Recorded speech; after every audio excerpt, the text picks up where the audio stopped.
Maraude, 115, centre d'hébergement, accueil de jour. Ces noms vous disent sûrement quelque chose.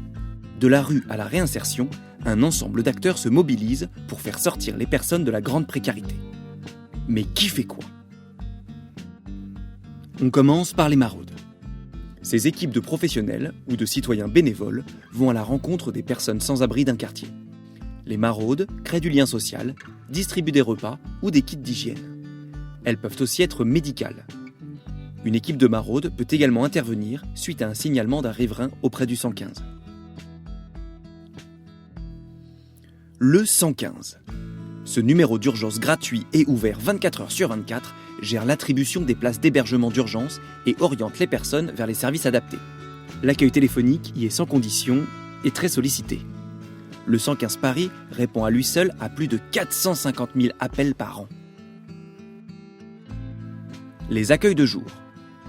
Ils permettent de prendre une douche, un repas, de laver son linge, de voir un médecin ou un travailleur social, etc. Ils sont des lieux de rencontre et d'écoute. L'État finance 415 accueils, en plus de ceux gérés par les communes ou certaines associations. L'accompagnement social. Pour sortir de la rue, il faut être accompagné. Un travailleur social accompagne les personnes dans différentes démarches. Mise à disposition d'une adresse pour le courrier, obtention d'un hébergement durable, ouverture de droits, accès aux soins, aide alimentaire, accès à l'emploi, etc. Les centres d'hébergement d'urgence ou CHU. Comme leur nom l'indique, ils servent à faire face à des situations d'urgence. Ils accueillent des personnes ou des familles pour une ou plusieurs nuits, en chambre individuelle ou collective, mais aussi dans des hôtels ou des appartements gérés par une association. Il y a en France 119 000 places d'hébergement d'urgence, dont celles ouvertes en plus pendant l'hiver. Les structures d'insertion. On distingue deux grands types de dispositifs.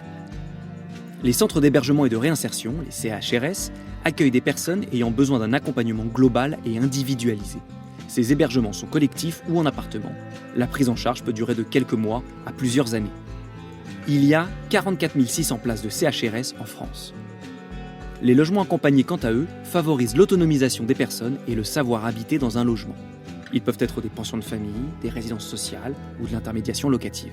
On compte 237 000 places de ce type de logement. Alors, qui finance quoi ?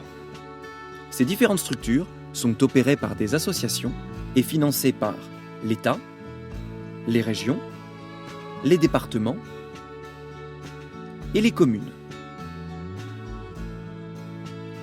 En complément, de nombreuses solutions sont à l'initiative d'associations, de fondations, mais aussi des voisins. Chacun peut notamment se renseigner et agir auprès des structures d'aide de son quartier. Nous avons tous un rôle à jouer pour lutter contre la grande exclusion.